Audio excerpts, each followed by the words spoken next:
Hello friends, welcome back to your own channel understood Adda. इस video में हम सब लुसेंट समान ज्ञान का जो न्यू बुक आया है उससे रसायन विज्ञान को पढ़ने वाले हैं। इस वीडियो में हम सब रसायन विज्ञान के टॉपिक नंबर 1 पदार्थ एवं उसकी प्रकृति, टॉपिक नंबर 2 परमाणु संरचना एवं टॉपिक नंबर 3 जो है गैसों का आचरण, इन 3 टॉपिकों को इस वीडियो में पढ़ेंगे। और रसायन विज्ञान में कुल 15 टॉपिक है, तो 15 टॉपिक में से 3 टॉपिक को इस वीडियो में हम सब चर्चा कर लेते हैं और बाकी के टॉपिक को अलग अलग वीडियो में हम सब पढ़ लेंगे। तो आइए वीडियो को स्टार्ट करते हैं।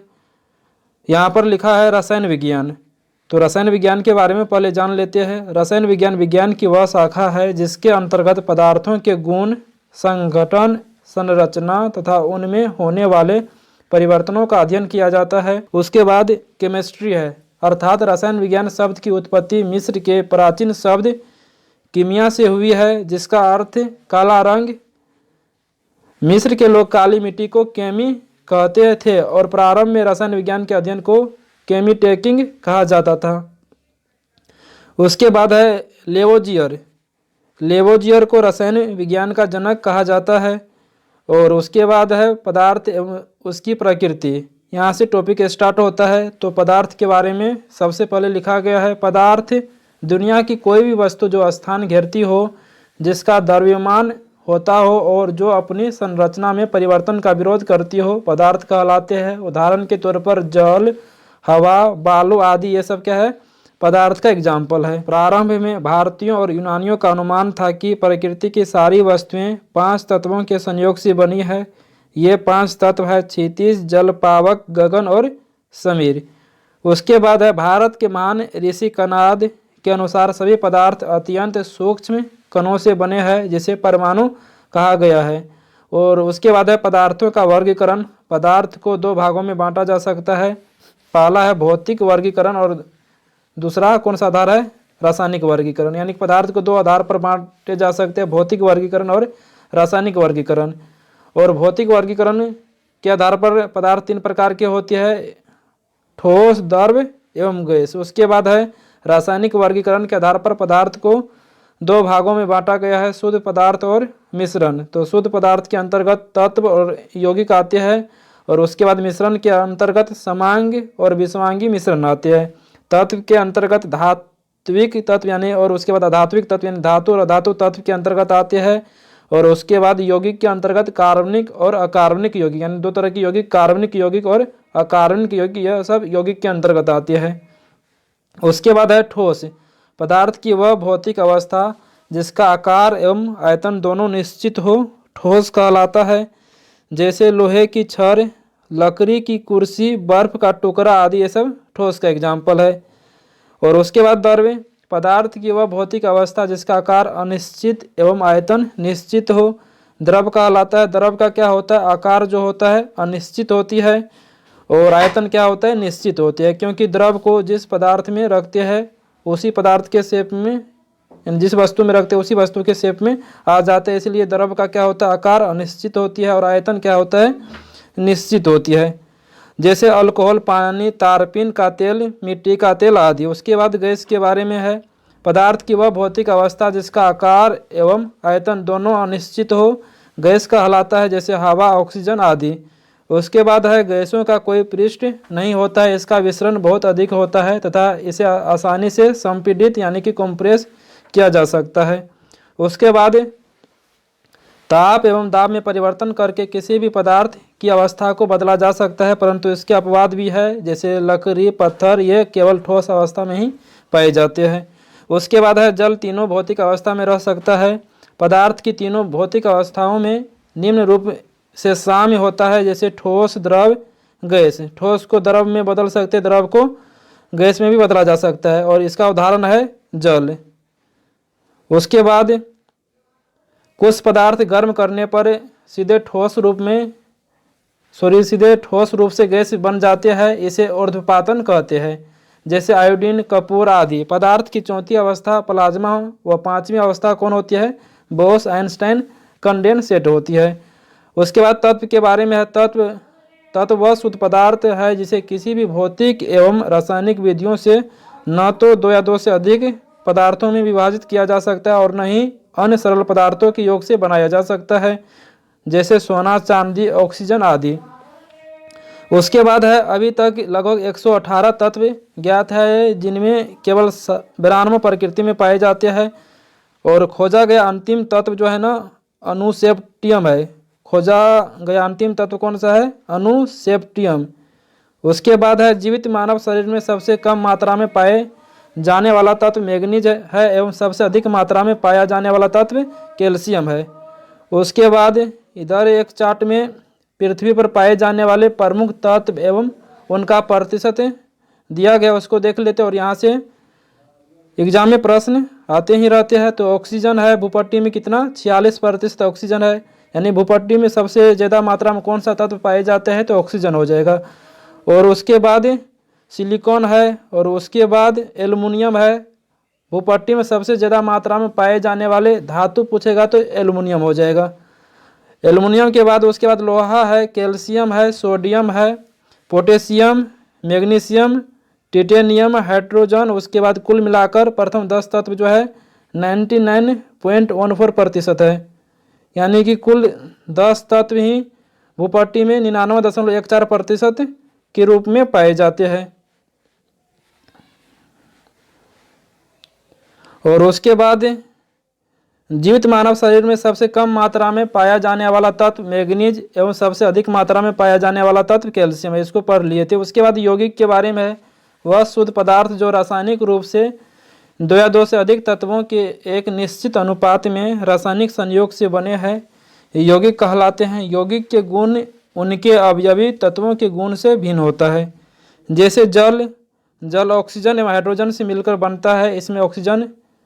इसमें ऑक्सीजन जल में सहायक होते हैं, ऑक्सीजन जलने में सहायक होते हैं।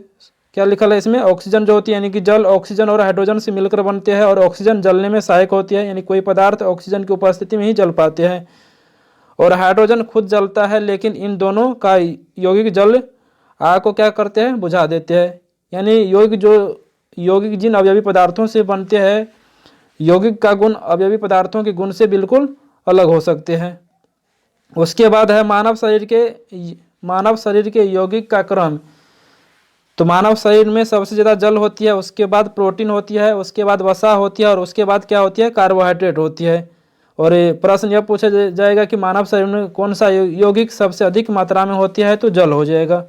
उसके बाद है मिश्रण के बारे में, वह पदार्थ जो 2 या 2 से अधिक तत्वों या यौगिकों के किसी भी अनुपात में मिलाने से प्राप्त होता है, मिश्रण कहलाता है। इसे सरल यांत्रिक विधि द्वारा पुनः प्रारंभिक अवयवों में प्राप्त किया जा सकता है, जैसे हवा एक मिश्रण है।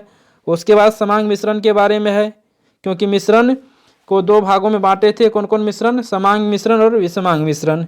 समांग मिश्रण निश्चित अनुपात में अवयवों को मिलाने से समांग मिश्रण का निर्माण होता है। इसके प्रत्येक भाग के गुण धर्म एक समान होते हैं, जैसे चीनी या नमक का जलीय विलयन, हवा, यह सब समांग मिश्रण का एग्जाम्पल है। और विषमांग मिश्रण अनिश्चित अनुपात में अवयवों को मिलाने से विषमांग मिश्रण का निर्माण होता है। इसके प्रत्येक भाग के गुण एवं उनके संघटक भिन्न भिन्न होते हैं, जैसे बारूद, कुहासा, ये सब जो है विषमांग मिश्रण का एग्जाम्पल है। उसके बाद इधर एक बॉक्स है, उसको देख लेते हैं। यहाँ पर सामान्य शरीर में तत्वों का औसत मात्रा तत्व है, और इधर प्रतिशत में तत्व की मात्रा है। तो ऑक्सीजन, मानव शरीर में ऑक्सीजन सबसे ज़्यादा होती है 65%, कार्बन 18% होती है। तो मानव शरीर में सबसे ज़्यादा कौन से तत्व पाए जाते हैं? तो ऑक्सीजन हो जाएगा, उसके बाद कार्बन हो जाएगा, उसके बाद हाइड्रोजन, उसके बाद नाइट्रोजन, उसके बाद कैल्शियम। तो मानव शरीर में सबसे ज़्यादा पाए जाने वाले तत्व यानी कि धातु पूछेगा तो कैल्शियम हो जाएगा, और तत्व पूछेगा तो ऑक्सीजन हो जाएगा। उसके बाद फॉस्फोरस है, उसके बाद पोटेशियम, सल्फर, सोडियम, क्लोरीन है, मैग्नीशियम है, लोहा है, और तत्व है। और उसके बाद इधर है, जब किसी मिश्रण में पानी मिलाने पर इसका भारी घटक अवक्षेपित हो जाता है तो इस क्रिया को अवसादन यानी कि सेडिमेंटेशन कहा जाता है। और उसके बाद यहाँ पर मिश्रण को अलग करने की कुछ प्रमुख विधियाँ हैं जो बहुत इंपॉर्टेंट है, क्योंकि यहाँ से हर एक एग्जाम में लगभग प्रश्न पूछ ही लिया जाता है। तो पहला विधि है रवाकरण विधि। इस विधि के द्वारा अकार्बनिक ठोस मिश्रण को अलग किया जाता है। इस रवाकरण विधि के द्वारा अकार्बनिक ठोस मिश्रण को गर्म किया जाता है। इस विधि में अशुद्ध ठोस मिश्रण को उचित विलायक के साथ मिलाकर गर्म किया जाता है तथा गर्म अवस्था में ही कीप द्वारा छान लिया जाता है और उसके बाद छानने के बाद विलयन को कम ताप पर धीरे धीरे ठंडा किया जाता है। ठंडा होने पर शुद्ध पदार्थ क्रिस्टल के रूप में विलयन से पृथक यानी कि अलग हो जाता है। जैसे शर्करा और नमक के मिश्रण को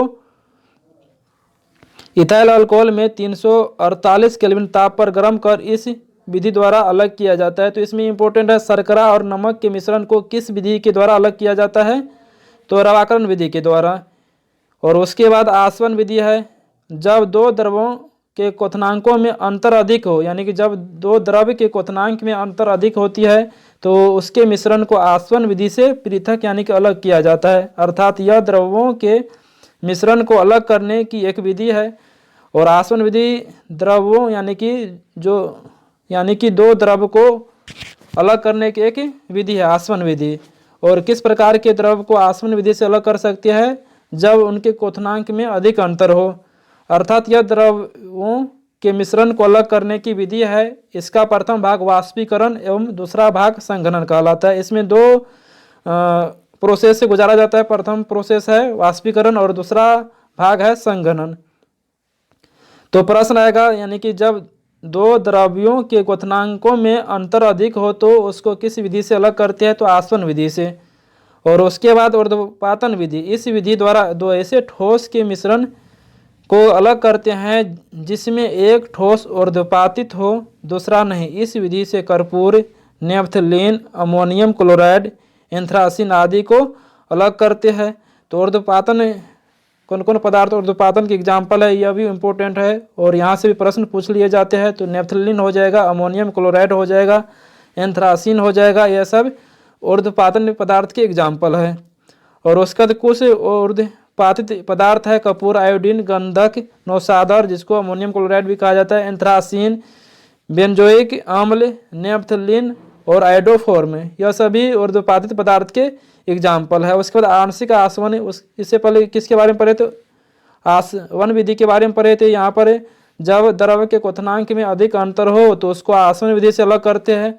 और सबसे पहले किसके बारे में पढ़े? रवाकरण विधि के बारे में पढ़े। इसमें क्या पढ़े? शर्करा और नमक के मिश्रण को इथाइल अल्कोहल में 348 केल्विन ताप पर गर्म कर और उसको क्या करते? अलग कर लेते हैं, यानी कि रवाकरण मेथड के द्वारा। उसके बाद ऊर्ध्वपातन के बारे में पढ़े। उसके बाद आंशिक आसवन के बारे में। इस विधि से वैसे मिश्रित द्रवों को अलग करते हैं जिनके क्वथनांकों में अंतर बहुत कम होता है। खनिज तेल या कच्चे तेल में से शुद्ध डीजल, पेट्रोल, मिट्टी तेल, कोलतार आदि इस विधि द्वारा अलग किया जाता है, यानी कि जिनके क्वथनांकों में अंतर बहुत कम हो। जब क्वथनांक में अंतर बहुत ज़्यादा तो उसको आसवन विधि से अलग करते थे। यहाँ पर जब क्वथनांक में अंतर बहुत कम हो तो उसको आंशिक आसवन विधि से अलग करते हैं। और इसका एग्जाम्पल जो है, खनिज तेल या कच्चे तेल में से शुद्ध डीजल जो निकालते हैं, पेट्रोल, मिट्टी तेल, कोलतार आदि इसी विधि द्वारा अलग किया जाता है। उसके बाद वर्ण लेखन विधि है। यह विधि इस तथ्य पर आधारित है कि किसी मिश्रण के विभिन्न घटकों की अवशोषण क्षमता भिन्न भिन्न होती है तथा वे किसी अधिशोषक पदार्थ में विभिन्न दूरियों पर अवशोषित होते हैं। इसी प्रकार वे पृथक कर लिए जाते हैं। उसके बाद है भाप आसवन विधि। इस विधि से कार्बनिक मिश्रण को शुद्ध किया जाता है जो जल में अघुलनशील होती है। और भाप आसवन विधि के द्वारा किसको शुद्ध करते हैं? कार्बनिक पदार्थ के मिश्रण को शुद्ध किया जाता है जो जल में क्या होती है? अघुलनशील होती है, परंतु भाप के साथ वाष्पशील होता है। इस विधि द्वारा विशेष रूप से उन पदार्थों का शुद्धिकरण किया जाता है जो अपने क्वथनांक पर अवघटित हो जाते हैं, जैसे एसीटोन, मेथिल अल्कोहल। तो एसीटोन और मेथिल अल्कोहल को भाप आसवन विधि के द्वारा क्या किया जाता है? शुद्ध किया जाता है। उसके बाद है पदार्थ की अवस्था परिवर्तन। तो सबसे पहले द्रव्यमान के बारे में पढ़ेंगे। किसके बारे में पढ़ेंगे? द्रव्यमान के बारे में। तो द्रव्यमान यानी कि इंग्लिश होता है उसका मेल्टिंग पॉइंट। जब गर्म करने पर ठोस पदार्थ द्रव अवस्था में परिवर्तित होते हैं, यानी गर्म करने पर जब ठोस पदार्थ द्रव अवस्था में परिवर्तित होते हैं तो उनमें से अधिकांश में से यह परिवर्तन एक विशेष दाब पर तथा एक नियत ताप पर होता है। यह नियत ताप वस्तु का द्रवणांक कहलाता है। यानी कि जिस नियत ताप पर वस्तु द्रव में बदलना प्रारंभ कर देता है उसको क्या बोलते हैं? द्रवणांक बोलते हैं। जब तक पदार्थ गलता यानी ठोस के आखिरी कण तक रहता है तब तक स्थिर रहता है यदि विशेष दाब नियत रहे। और उसके बाद हिमांक के बारे में है, किसी विशेष दाब पर वह नियत ताप जिस पर कोई द्रव जमता है हिमांक कहलाता है। और यानी कि इसमें द्रवणांक में कोई ठोस द्रव के अवस्था में परिवर्तित हो रहा है तो जिस न्यूनतम ताप पर वो परिवर्तन होना स्टार्ट हो जाता है, कोई ठोस जिस न्यूनतम ताप पर यानी कि न्यूनतम ताप पर द्रव में बदलना स्टार्ट हो जाता है उसको द्रवणांक कहा जाता है। और जो बर्फ का द्रवणांक होती है 0 डिग्री सेल्सियस होती है। उसके बाद हिमांक के बारे में है, किसी विशेष दाब पर वह नियत ताप जिस पर कोई द्रव जमता है हिमांक कहलाता है। सामान्यतः पदार्थ का द्रवणांक एवं हिमांक का मान क्या होती है? बराबरी होती है। और जैसे बर्फ का द्रवणांक एवं हिमांक क्या होती है? 0 डिग्री सेल्सियस होती है। यानी 0 डिग्री सेल्सियस से जैसे ही कम ताप होने लगता है तो कोई क्या होता है? जल बर्फ बनना प्रारंभ हो जाता है। और 0 डिग्री सेल्सियस से ज़्यादा ताप होने लगता है तो कोई बर्फ द्रव बनना प्रारंभ हो जाता है। अशुद्धियों की उपस्थिति में पदार्थ का हिमांक और द्रवणांक दोनों क्या होता है? घटता है। यानी अशुद्धि मिलाने पर पदार्थ की हिमांक और द्रवणांक दोनों क्या हो जाता है? घटने लगता है।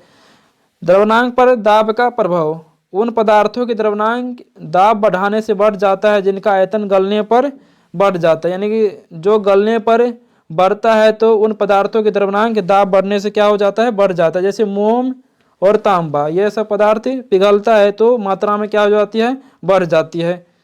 और यानी कि ठोस रूप में कम होती है और पिघलने के बाद ज़्यादा हो जाती है, मात्रा में बढ़ जाती है। तो उन पदार्थों के द्रवणांक दाब बढ़ाने से बढ़ जाते हैं और जिनका आयतन गलने पर क्या हो जाता है? बढ़ जाता है।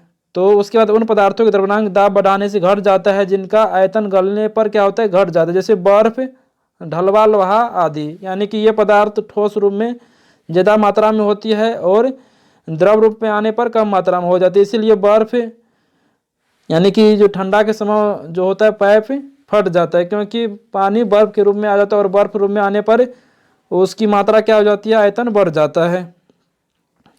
और उसके बाद गलने तथा जमने पर आयतन में परिवर्तन, क्रिस्टलीय पदार्थों में से अधिकांश पदार्थ गलने पर आयतन में बढ़ जाते हैं। ऐसी दशा में ठोस अपने ही गले हुए द्रव में डूब जाते हैं। यानी क्रिस्टलीय पदार्थों में क्या होती है? पदार्थों में से अधिकांश पदार्थ गलने पर आयतन में बढ़ जाते हैं। ऐसी दशा में ठोस अपने ही गले हुए द्रव में क्या हो जाती है? डूब जाती है। ढला हुआ लोहा, बर्फ, एंटीमनी, बिस्मथ, पीतल आदि गलने पर आयतन में सिकुड़ते हैं। अतः इस प्रकार के ठोस अपने ही गले द्रव में प्लवन यानी कि तैरने लगते हैं। इसी विशेष गुण के कारण बर्फ का टुकड़ा गले हुए पानी में क्या करते हैं? प्लवन करते हैं। यानी कि जो पदार्थ गलने पर मात्रा में क्या हो जाता है? बढ़ जाते हुए पदार्थ अपने ही द्रव में यानी गले हुए पानी में क्या हो जाता है? डूब जाते हैं। लेकिन जो पदार्थ गलने में क्या होती मात्रा में सिकुड़ जाती है वे पदार्थ क्या होते? अपने गले हुए द्रव में तैरने लगते हैं। उसके बाद है सांचे में केवल वे पदार्थ ढाले जा सकते हैं जो ठोस बनने पर आयतन में क्या होती है? सिकुड़ते हैं, क्योंकि तभी वे सांचे के आकार को पूर्णतः प्राप्त करते हैं। यानी कि सांचे में केवल उन पदार्थ को ढाला जा सकता है जो ठोस बनने पर क्या होती है? आयतन में बढ़ते हैं। यानी कि द्रव के रूप में कम रहता है और ठोस के रूप में आने पर बढ़ जाता है, उसको हम सांचे के रूप में ढाल सकते हैं। मुद्रण धातु ऐसे पदार्थ के बने होते हैं जो जमने पर आयतन में क्या होते हैं? बढ़ते हैं। और उसके बाद चांदी या सोने की मुद्राएं ढाली नहीं जा सकती है, केवल मोहर लगाकर बनाया जाती है। मिश्र धातुओं का गलनांक उन्हें बनाने वाले पदार्थों के गलनांक से क्या होता है? कम होता है, क्योंकि अशुद्धियां डाल देने पर पदार्थ की गलनांक क्या हो जाती है? घट जाती है। तो मिश्र धातुओं का द्रवणांक उन्हें बनाने वाले पदार्थों के गलनांक से क्या होती है? कम होती है, क्योंकि अशुद्धियां डालने पर पदार्थ के गलनांक और द्रवणांक दोनों क्या होता है? कम हो जाती है। उसके बाद हिमकारी मिश्रण, किसी ठोस को उसके द्रवणांक पर गलने के लिए ऊष्मा की आवश्यकता होगी जो उसकी गुप्त ऊष्मा होगी। यह ऊष्मा साधारणतः बाहर से मिलती है, जैसे जल में बर्फ का टुकड़ा मिलाने पर बर्फ गलेगी, परंतु गलने के लिए द्रवणांक पर वह जल से ऊष्मा लेगी, जिससे जल का तापमान घटने लगेगा और मिश्रण का ताप घट जाएगा। हिमकारी मिश्रण का बनना इसी सिद्धांत पर आधारित है। उदाहरण के लिए घर पर आइसक्रीम जमाने के लिए नमक का 1 भाग एवं बर्फ का 3 भाग मिलाया जाता है। घर पर आइसक्रीम बनाने के प्रोसेस में क्या करते हैं, नमक का 1 भाग और बर्फ का 3 भाग मिलाया जाता है। इससे मिश्रण का ताप -22 डिग्री सेल्सियस प्राप्त हो जाती है। वाष्पीकरण के बारे में है। उसके बाद द्रव से वाष्प में परिणत होने की क्रिया वाष्पीकरण कहलाती है। यह 2 प्रकार से होती है, वाष्पन और क्वथन। तो वाष्पन किसको बोलते हैं, क्वथनांक से कम ताप पर द्रव के वाष्प में परिवर्तित होने की प्रक्रिया वाष्पन कहते हैं, यानी कि वाष्पन कहलाते हैं। वाष्पन की क्रिया निम्न बातों पर निर्भर करती है। क्वथनांक का कम होना, क्वथनांक जितना कम होगा वाष्पन क्रिया उतनी अधिक तेजी से होगी। और द्रव का ताप अधिक होने पर वाष्पन अधिक होती है। द्रव के खुले पृष्ठ का क्षेत्रफल भी अधिक होने पर वाष्पन की क्रिया तेजी से होती है। द्रव के पृष्ठ पर वायु बदलने पर वाष्पन तेज होगा। द्रव के पृष्ठ पर वायु का दाब जितना ही कम होगा वाष्पन उतनी ही तेजी से होगा। द्रव के पृष्ठ पर वाष्प दाब जितना बढ़ता जाएगा वाष्पन की दर उतनी ही घटती जाएगी। उसके बाद क्वथनांक के बारे में है। बॉइलिंग पॉइंट दाब के किसी दिए हुए नियत मान के लिए वह नियत ताप जिस पर कोई द्रव उबलकर द्रव अवस्था से वाष्प की अवस्था में परिणत हो जाए तो वह नियत ताप द्रव का क्वथनांक कहलाते हैं।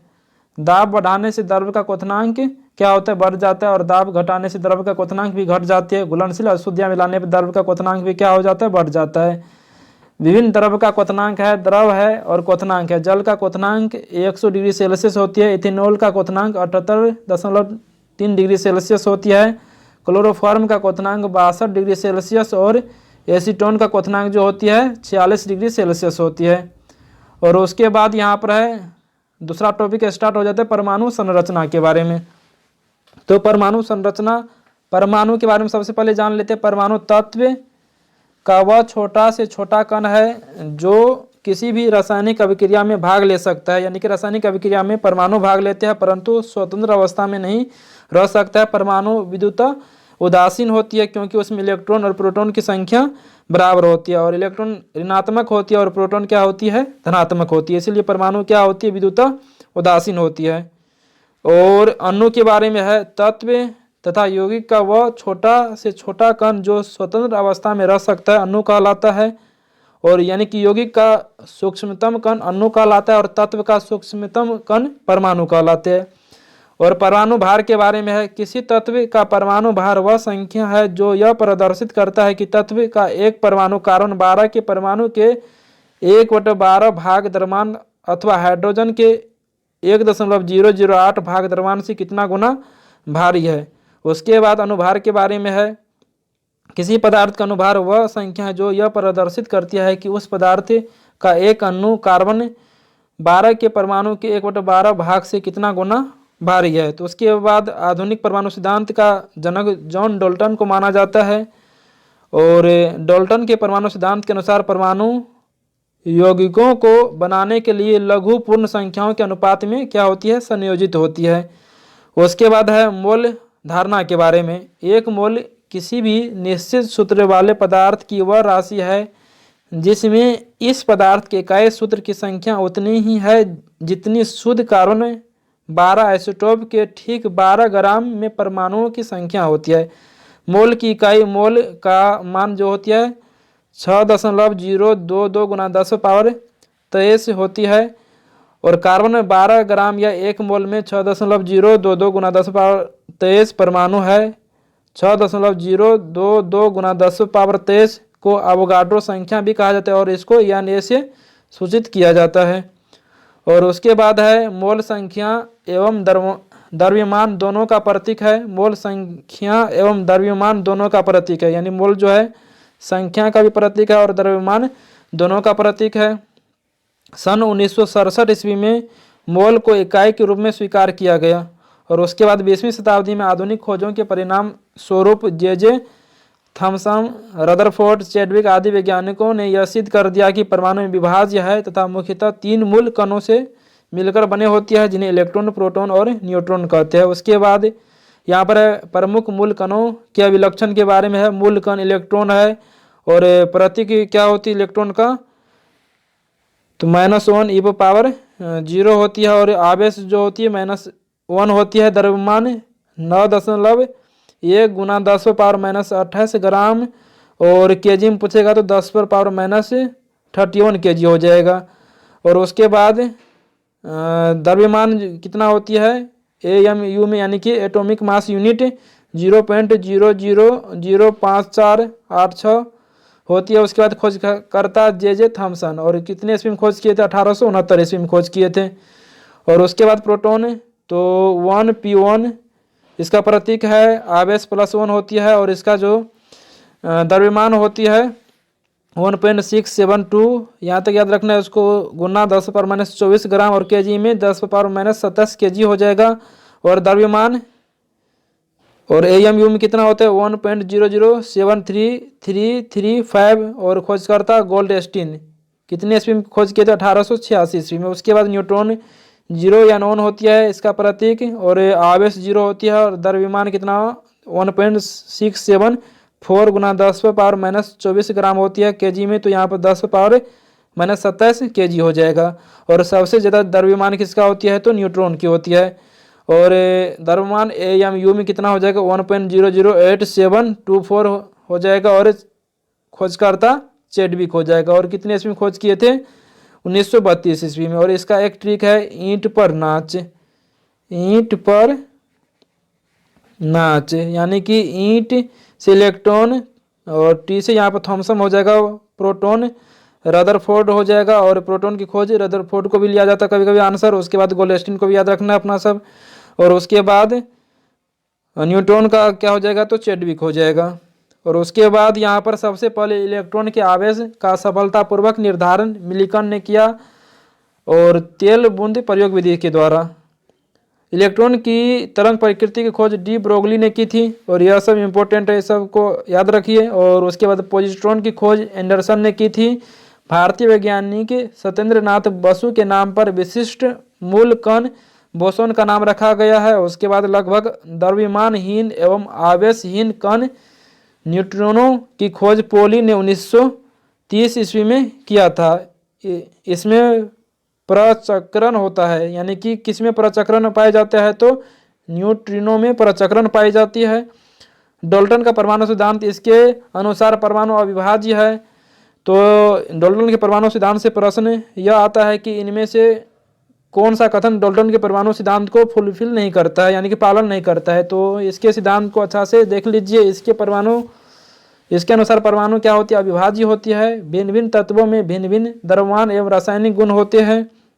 उसके बाद परमाणु अदृश्य कण है, जिन्हें रासायनिक अभिक्रिया में निर्मित या नष्ट नहीं किया जा सकता है। उसके बाद है डाल्टन का सिद्धांत, मुख्यतः रासायनिक संयोजन पर आधारित है। पदार्थ की प्रकृति पर डाल्टन ने बुनियादी सिद्धांत दिया। रदरफोर्ड का नाभिकीय परमाणु मॉडल, रदरफोर्ड एवं उसके विद्यार्थियों हेंस गीगर और अर्नेस्ट मार्सडेन ने सोने की बहुत पतली पत्ती पर अल्फा कणों के बौछार कर परमाणु का नाभिकीय मॉडल प्रस्तुत किया। और यहाँ पर जो इलेक्ट्रॉन का द्रव्यमान, यानी कि न्यूट्रॉन का द्रव्यमान जो होती है इलेक्ट्रॉन के द्रव्यमान का 1836 गुना के बराबर होती है। और प्रोटॉन की द्रव्यमान और न्यूट्रॉन के द्रव्यमान को लगभग समान माना जाता है। और उसके बाद इस मॉडल के अनुसार, यानी कि रदरफोर्ड का नाभिकीय परमाणु मॉडल के अनुसार, तो इस मॉडल के अनुसार परमाणु का धनावेश तथा अधिकांश द्रव्यमान एक अति अल्प क्षेत्र में केंद्रित था। परमाणु के इस अति अल्प भाग को रदरफोर्ड ने नाभिक कहा। उसके बाद रदरफोर्ड ने गणना करके दिखाया कि नाभिक का आयतन परमाणु के कुल आयतन की तुलना में अत्यंत कम, यानी कि नगण्य होता है। परमाणु की त्रिज्या जो होती है 10⁻−10 मीटर होती है, जो इम्पोर्टेंट है। और जबकि नाभिक की त्रिज्या लगभग 10⁻−15 मीटर होती है। तो दोनों को याद रखिए। परमाणु की त्रिज्या पूछेगा तो 10⁻−10 मीटर, और नाभिक की त्रिज्या कितना हो जाएगा, 10⁻⁻15 मीटर हो जाएगा। उसके बाद नाभिक के चारों ओर इलेक्ट्रॉन वृत्ताकार पथों जिन्हें कक्षा कहा जाता है में तेजी से घूमता है। उसके बाद है इलेक्ट्रॉन और नाभिक आपस में आकर्षण के स्थिर विद्युत बलों द्वारा बंधे होती है। रदरफोर्ड मॉडल का दोष, रदरफोर्ड परमाणु मॉडल किसी परमाणु की अस्थायित्व की व्याख्या नहीं कर पाता है। और दूसरा है यह मॉडल इलेक्ट्रॉनिक की संरचना के बारे में कुछ भी वर्णन नहीं करता, अर्थात इससे यह पता नहीं चलता है कि ये इलेक्ट्रॉन नाभिक के चारों ओर किस प्रकार विद्यमान है और इनकी ऊर्जा क्या है। तो उसके बाद यहाँ पर है परमाणु क्रमांक के बारे में, किसी तत्व के परमाणु के नाभिक में उपस्थित प्रोटॉन की संख्या ही परमाणु संख्या कहलाती है। और द्रव्यमान संख्या क्या होती है, किसी परमाणु के नाभिक में उपस्थित प्रोटॉन और न्यूट्रॉनों की संख्याओं का जो योग होती है द्रव्यमान संख्या होती है। और जिसको परमाणु भार भी कहा जाता है। तो यहाँ पर अर्थात ये क्या है, इसमें ये जो है द्रव्यमान संख्या A = Z + N होता है। और Z क्या है, Z जो यहाँ पर है प्रोटॉन की संख्या, जिसको अपना से परमाणु संख्या भी बोलते हैं, और N जो है न्यूट्रॉनों की संख्या होती है। तो द्रव्यमान संख्या बराबर हो जाएगा प्रोटॉन की संख्या प्लस न्यूट्रॉन की संख्या। और उसके बाद कक्षा ऑर्बिट के बारे में है, नाभिक के चारों ओर वृत्ताकार पथ को कक्षा या सेल कहते हैं। कक्षा की संख्या 7 है। कक्षा को K, L, M, N, O, P, Q यानी कि सीक्वेंसियम है, K से स्टार्ट होता है, के द्वारा सूचित किया जाता है। नाभिक के सबसे नज़दीक वाला कक्षा K होती है। और कक्षा का ऊर्जा क्रम K, L, M, N, O, P, Q सबसे ज़्यादा ऊर्जा Q में होती है और सबसे कम K में होती है। बड़ी योजना के अनुसार प्रत्येक कक्षा में चक्कर लगाने वाले इलेक्ट्रॉन की अधिकतम संख्या 2n² के बराबर होती है, जहां n जो होती है कक्षा की संख्या है। और बोरबरी स्कीम कब दिए गए थे, तो 1921 ईस्वी में दिए गए थे। और इसके अनुसार K कक्षा में अधिकतम कितने इलेक्ट्रॉन रह सकता है, तो K कक्षा में यानी कि n का मान 1 लेना है तो 2 और 1 का स्क्वायर कितना हो जाएगा, 2 हो जाएगा।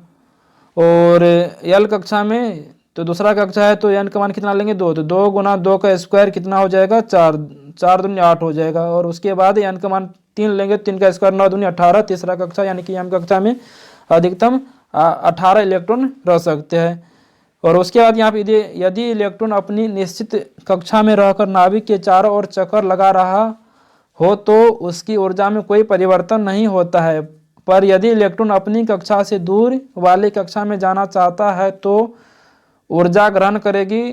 ठीक इसके विपरीत यदि इलेक्ट्रॉन दूर वाली कक्षा से नज़दीक वाली कक्षा यानी केंद्र के नज़दीक वाली कक्षा में आना चाहता है तो यह ऊर्जा का त्याग करेगा।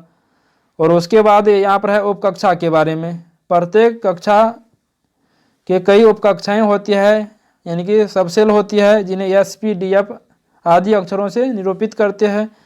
और यहाँ पर कक्षा है और उपकक्षा। K कक्षा में एक ही उपकक्षा यस होती है और अधिकतम इलेक्ट्रॉन इसमें कितना रह सकती है, 2 रह सकती है। और उसके बाद L कक्षा में SP 2 उपकक्षा होती है, इसमें अधिकतम 8 इलेक्ट्रॉन रह सकती है। M कक्षा में SP D यानी 3 उपकक्षा होती है, इसमें 18 अधिकतम इलेक्ट्रॉन रह सकती है। और उसके बाद N कक्षा में SP DF उपकक्षा पाई जाती है और इसमें अधिकतम 32 इलेक्ट्रॉन रह सकती है। और S उपकक्षा में अधिकतम 2 इलेक्ट्रॉन रह सकते हैं और अधिक से अधिक 2 इलेक्ट्रॉन रह सकते हैं। S में 2 और P में 6 और D में अधिक से अधिक 10 और F में अधिक से अधिक 14 इलेक्ट्रॉन रह सकते हैं। उसके बाद कक्षा के ऑर्बिटल के बारे में। नाभिक के चारों तरफ का वह क्षेत्र जहां अधिकतम इलेक्ट्रॉन पाए जाने की संभावना व्यक्त की जाती है कक्षक कहलाते हैं। यानी कि कक्षा के अंदर उपकक्षा और उपकक्षा के अंदर क्या होती है, कक्षक पाए जाते हैं। प्रत्येक कक्षा एवं उपकक्षा में कक्षकों की अधिकतम संख्या निश्चित होती है, जो प्रत्येक कक्षा या उपकक्षा में उपस्थित अधिकतम इलेक्ट्रॉन का आधा होता है। उसके बाद है क्वांटम संख्या के बारे में। क्वांटम संख्या इधर उसके बारे में पढ़ लेते। क्वांटम संख्या इलेक्ट्रॉन की स्थिति और ऊर्जा की जानकारी कहाँ से प्राप्त होती है, क्वांटम संख्या से। स्पेक्ट्रम रेखाओं की सूक्ष्म प्रकृति समझाने तथा इलेक्ट्रॉन की ठीक स्थिति का वर्णन करने हेतु 4 क्वांटम संख्याओं का प्रयोग किया जाता है। ये है मुख्य क्वांटम संख्या, जिसको n से डिनोट करती है। यह एक धनात्मक पूर्णांक होती है, इसका मान 1, 2, 3 आदि हो सकती है। n का मान बढ़ने से अनुपात कक्षकों की संख्या बढ़ती है, इसे n² द्वारा दिया जाता है। यह इलेक्ट्रॉन के मुख्य ऊर्जा स्तर को प्रदर्शित करती है। यानी के बढ़ने से कक्षक की ऊर्जा क्या होती है, बढ़ेगी। और उसका यानी कि मुख्य क्वांटम संख्या को किससे डिनोट करते हैं, यानी से डिनोट करते हैं। और उसके बाद है द्विगणसी क्वांटम संख्या। यह इलेक्ट्रॉन कक्षक की त्रिविमीय आकृति को प्रकट करती है और यल का न्यूनतम मान 0 तथा अधिकतम मान n-1 के बराबर होती है। उसके बाद है और इसको यल से डिनोट करते हैं, किसको, द्विगणसी क्वांटम संख्या को यल से सूचित किया जाता है। उसके बाद है चुंबकीय क्वांटम संख्या, मैग्नेटिक क्वांटम नंबर, जिसको याम से डिनोट किया जाता है। यह उप ऊर्जा स्तरों के कक्षकों को प्रदर्शित करती है। याम का मान यल के मान पर निर्भर करती है। किसी यल के लिए याम का मान प्लस यल से लेकर माइनस यल तक होते हैं, शून्य सहित। और उसके बाद है चक्रण क्वांटम संख्या और इसको एमएस से डिनोट करते हैं। 1925 ईस्वी में जॉर्ज उहलेनबेक और सैमुअल गॉट स्मिथ ने एक चौथी क्वांटम संख्या की उपस्थिति प्रतिपादित की, जो इलेक्ट्रॉन प्रचक्रण क्वांटम संख्या एमएस कहलाई। यह इलेक्ट्रॉन के चक्रण की दिशा को प्रदर्शित करती है। किसी चुंबकीय क्वांटम संख्या एम के लिए चक्रण क्वांटम संख्या एस का मान +½ और -½ होता है। क्वांटम यांत्रिकी का मूल समीकरण श्रोडिंजर द्वारा प्रतिपादित किया गया था। यहाँ क्या लिखा गया है, क्वांटम यांत्रिकी का मूल समीकरण श्रोडिंजर द्वारा प्रतिपादित किया गया। इसके लिए 1933 ईस्वी में इसे भौतिकी का नोबेल पुरस्कार दिया गया। और उसके बाद यहाँ पर पॉली का अपवर्जन नियम, और कब दिया गया था पॉली का अपवर्जन नियम, 1925 ईस्वी में। इसके अनुसार एक दिए गए परमाणु में किन्हीं 2 इलेक्ट्रॉनों के लिए चारों क्वांटम संख्याओं का मान समान नहीं हो सकता है। अतः 2 इलेक्ट्रॉनों के n, l और याम के मान एक ही हो तो उनका चक्रण विपरीत होता है। और उसके बाद यहाँ पर हुंड का अधिकतम बहुलता का नियम है। इसके अनुसार इलेक्ट्रॉन तब तक युग्मित नहीं होते हैं जब तक कि रिक्त कक्षक प्राप्य अवेलेबल है, अर्थात जब तक संभव है इलेक्ट्रॉन अयुग्मित रहते हैं। यानी कि पहले सब कक्षा भर जाएगा तो उसके बाद इलेक्ट्रॉन क्या हो सकता है, युग्मित हो सकता है, नहीं तो पहले सिंगल में भरेगा। और जब पूरा भर जाएगा तो उसके बाद इलेक्ट्रॉन युग्मित होना स्टार्ट होगा। हुंड का नियम यह बताता है। यानी कि हुंड का अधिकतम बहुलता का नियम क्या कहता है, इसके अनुसार इलेक्ट्रॉन तब तक युग्मित नहीं होते हैं जब तक कि रिक्त कक्षक प्राप्य है, अर्थात जब तक संभव है इलेक्ट्रॉन अयुग्मित रहते हैं। हाइजेनबर्ग का अनिश्चितता का सिद्धांत, इसके अनुसार किसी कण की स्थिति और वेग का एक साथ यथार्थ निर्धारण जो है असंभव है। उसके बाद अफबाऊ का सिद्धांत है। इस नियम द्वारा तत्वों की इलेक्ट्रॉनिक विन्यास लिखने के लिए विभिन्न परमाणु कक्षकों की ऊर्जा बढ़ने का क्रम इस प्रकार है। उसके बाद समस्थानिक के बारे में है। समान परमाणु क्रमांक परंतु भिन्न परमाणु द्रव्यमानों के परमाणुओं को समस्थानिक यानी कि आइसोटोप्स कहते हैं। समस्थानिकों में प्रोटॉन की संख्या समान होती है किंतु न्यूट्रॉन की संख्या क्या होती है, भिन्न भिन्न होती है। और जैसे 99.985% हाइड्रोजन परमाणुओं में एक प्रोटॉन होता है जिसे प्रोटियम यानी कि 1H1 कहते हैं।